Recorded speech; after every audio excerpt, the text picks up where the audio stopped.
Depois do orçamento de 2027 mostrar que os gastos discricionários, ou seja, não obrigatórios, não terão mais espaço dentro do orçamento, ou seja, 100% do orçamento será destinado para manutenção da máquina pública inchada que não para de crescer, não sobrando nada para investimentos. Isso não é uma projeção para daqui a muitos anos, 2027.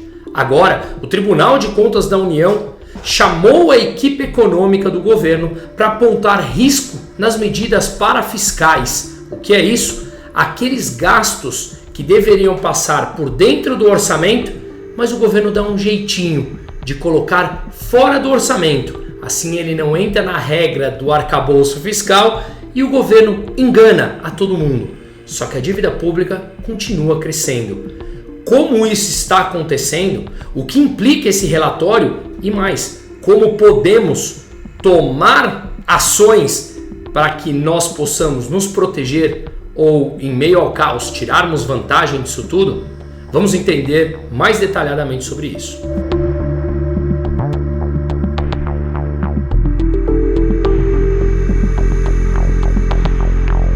Mas antes, eu queria 1 minuto da sua atenção. Você sabe que nesse canal nós apenas falamos das empresas que defendem os mesmos valores que nós defendemos aqui. E hoje vamos falar rapidamente do Rio de Janeiro. O Rio sangra e é assustador pensar que uma cidade com tanta beleza, cultura e vida tenha se tornado refém do medo, da violência e do crime organizado. E a Brasil Paralelo decidiu reunir tudo isso num documentário forte, direto e sem censura. Rio de Janeiro, Paraíso em Chamas. Um baita nome. Especialistas, moradores e autoridades revelam uma realidade que quase ninguém tem coragem de mostrar. E o melhor, o filme já está disponível exclusivamente na plataforma da Brasil Paralelo, que custa apenas R$10 por mês. Muito em conta. Para você se aprofundar ainda mais no tema da segurança pública no Brasil, a plataforma também oferece as trilogias Entre Lobos, uma série impactante que mergulha nos bastidores do sistema penitenciário, do crime organizado e das falhas do poder público. Sempre elas. Tudo isso por apenas R$10 por mês. Esse plano de R$10 também inclui o filme Oficina do Diabo. Se você ainda não viu, tem que ver também. Clique em Saiba Mais, comece agora a sua assinatura e tenha acesso imediato a esses e muitos outros conteúdos exclusivos. Você vai entender porque o problema do Rio não é só do Rio. É um retrato que pode e já está se espalhando por todo o Brasil. O Tribunal de Contas da União chamou a equipe econômica do governo Lula, o desgoverno,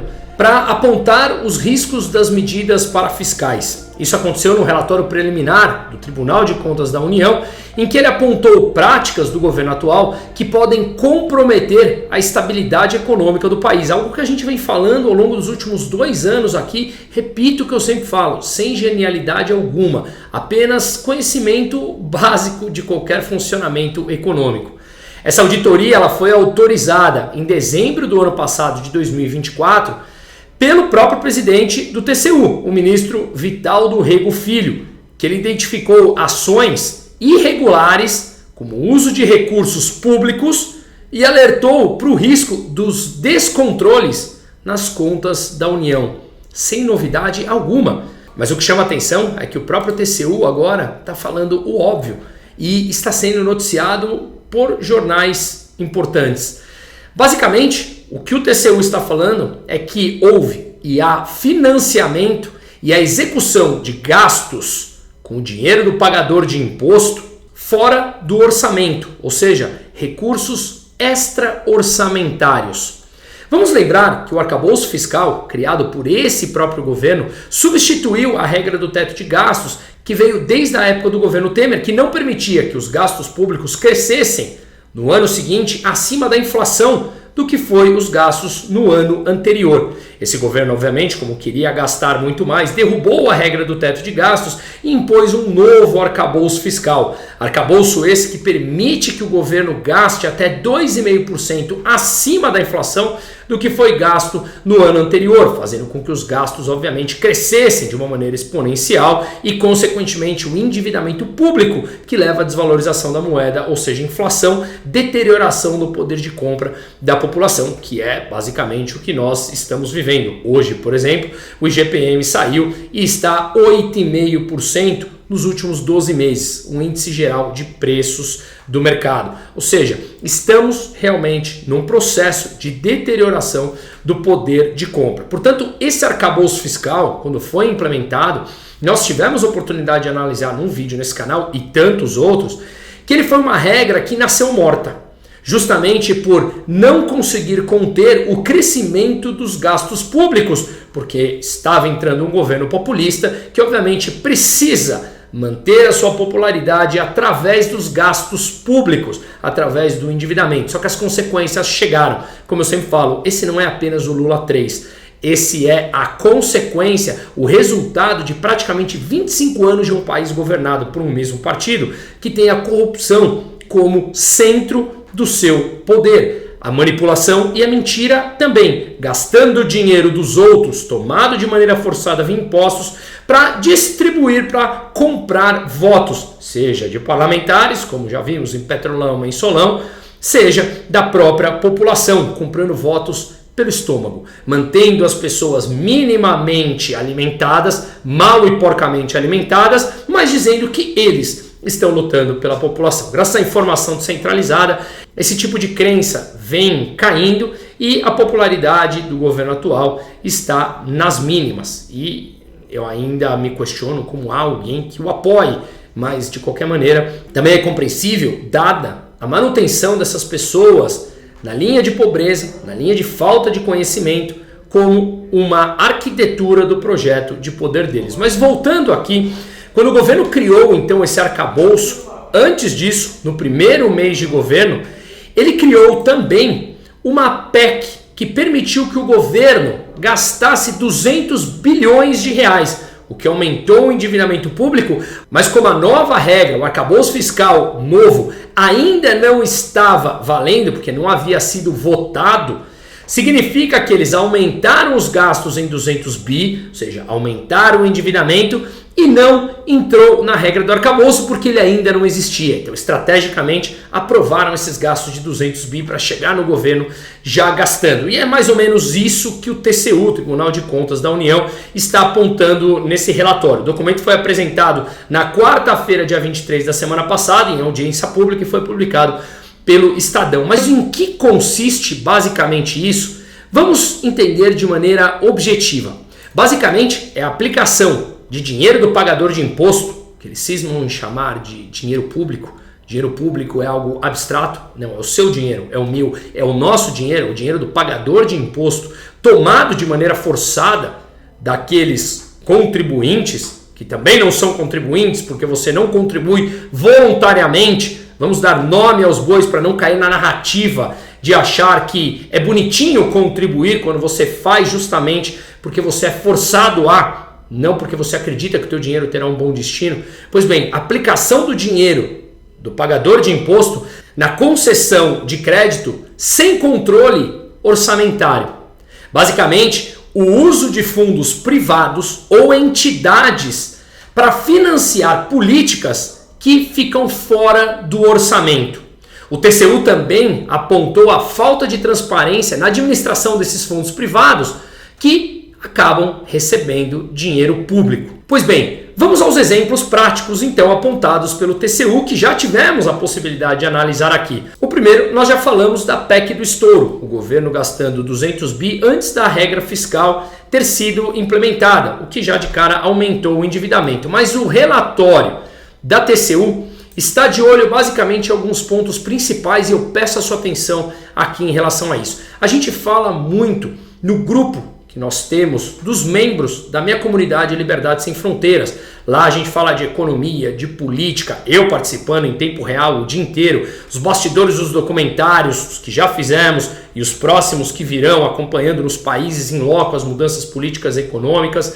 E claro, é um hub de relacionamento onde a gente acaba falando de investimentos e da situação política, macroeconômica, local e fora do Brasil. Quem puder, será um prazer tê-los em nossa conversa e o QR Code está aqui em algum lugar da tela. Pois bem, o TCU vem apontando o Pé de Meia, um programa implantado por esse governo, em que dentro do orçamento para o ano que vem, ele tem basicamente 1 bilhão destinado a ele, mas ele custa 12 bilhões por ano, mais ou menos.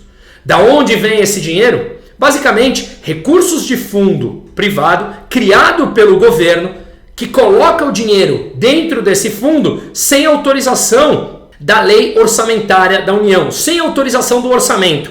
Lembra quando eu falei que eles criaram a PEC do estouro? Pois bem, eles criaram alguns fundos privados, colocaram dinheiro lá dentro porque ainda não havia o limite da nova regra fiscal e esse dinheiro endividou o Estado. Ele pegou esse dinheiro e colocou dentro desse fundo privado pelo próprio governo. E a partir desse fundo, ele acaba distribuindo para os seus programas populistas, o que acaba não passando por dentro do orçamento. Percebam a artimanha que esse governo tem. Isso é irresponsabilidade fiscal que caberia, obviamente, um impeachment. Outro ponto importante que o TCU vem apontando: repasse de dinheiro do pagador de imposto à Caixa Econômica Federal no montante de 13,6 bilhões de reais para custeio do novo auxílio gás, que também não passa pelo orçamento. Mais de 13 bilhões de reais de um dinheiro que não passa pelo orçamento e deveria passar pela Constituição, eles colocam nesse fundo privado para custear o auxílio gás, um programa altamente populista, mas mais do que isso, não passa pelo orçamento, mas leva ao endividamento público. Honorários advocatícios de 14,9 bilhões de reais extra orçamentário nos últimos anos. Um fundo chamado Rio Doce, que repassou 29,7 bilhões da União com destino direto ao BNDES, presidido por Mercadante, aliado histórico do PT. O BNDES, Banco Nacional de Desenvolvimento Econômico e Social, recebendo quase 30 bilhões de reais do Fundo Rio Doce, sem trânsito pelo orçamento. Recursos públicos do BNDES de mais de 30 bilhões para a política de crédito subsidiado. O governo concede empréstimo a taxa de juros abaixo da praticada pelo mercado e quem fica com esse prejuízo das diferenças de taxa? Nós, pagadores de impostos, o Estado se endividando mais, a moeda desvaloriza e nós pagamos tudo com inflação. Quer mais? A faixa 4 do Minha Casa Minha Vida também está sendo analisada pelo TCU. Recursos transferidos como receitas financeiras para financiar o Minha Casa Minha Vida, que não tem, portanto, impacto no resultado primário. São recursos que deveriam ser destinados como despesa primária, aí sim entraria no arcabouço, mas eles não conseguiriam cumprir a regra que eles mesmos criaram e já alteraram 2 vezes, portanto, eles transferem recursos por fora do orçamento, não como despesa primária, mas como despesa financeira, e aí pela regra não entra dentro do arcabouço, não passa pelo orçamento, mas endivida o Estado. E mais, a inexistência de uma plataforma transparente ao público para saber o destino dos recursos destinados, nossos, tomados de maneira forçada, para financiar políticas públicas. Não há transparência nisso. Ora, que novidade. Quem dos burocratas quer transparência? Eles querem usar o nosso dinheiro para financiar o projeto de poder deles. É isso que acontece. E muitos ainda acreditam que o sistema democrático é aquele em que as pessoas são representadas. Lê do engano, infantilidade que estamos vendo e vivenciando mais uma vez aqui no Brasil. Sem contar o que saiu essa semana. João Vacari, ex-tesoureiro do PT, ligado a Lula, a Dilma, envolvido nos escândalos bilionários de corrupção, condenado, Vacari agora está de olho em recursos para o PAC, para financiar o PAC, Programa de Aceleração do Crescimento, o PAC 3. Lembrando que o PAC 1 teve menos de 10% das obras concluídas e o PAC 2 também. Pois bem, agora ele quer olhar a Petros, que é o fundo de pensão dos funcionários da Petrobras, para pegar o recurso deles e financiar programas como o PAC. Mais uma vez. Sem contar também a Eletrobras, que agora conseguiu 3 cadeiras no conselho, uma empresa privatizada que o governo está tentando reestatizar. A Vale do Rio Doce, uma empresa privada em que Lula vem tentando emplacar amiguinhos como Guido Mantega na presidência e no seu conselho. E sem contar o desvio de 6,3 bilhões de reais de aposentados e pensionistas do INSS a sindicatos favorecidos. E um deles tem o irmão do Lula como vice-presidente. Acho que o cerco se fecha, a repetição do passado ela é normal. O que me causa estranheza é como conseguiram acreditar que esse governo faria alguma coisa diferente a não ser corrupção e aumento de gasto público que leva à deterioração do poder de compra. Portanto, o TCU aponta que todas essas práticas são nocivas à sustentabilidade fiscal, o que gera um antagonismo entre a política fiscal do governo querer gastar mais, política fiscal expansionista, E o Banco Central, que precisa praticar uma política monetária contracionista, subindo a taxa de juros que impacta a atividade econômica para conter a inflação, que é resultado do aumento dos gastos públicos. Basicamente, essa insustentabilidade fiscal ela mina a credibilidade da eficácia da própria política monetária do Banco Central, que precisa subir a taxa de juros, e o governo, cada vez subsidiando mais crédito, que aumenta o endividamento, faz com que o Banco Central tenha que subir ainda mais a taxa de juros, porque quase metade do crédito disponibilizado no país é crédito subsidiado pelo governo.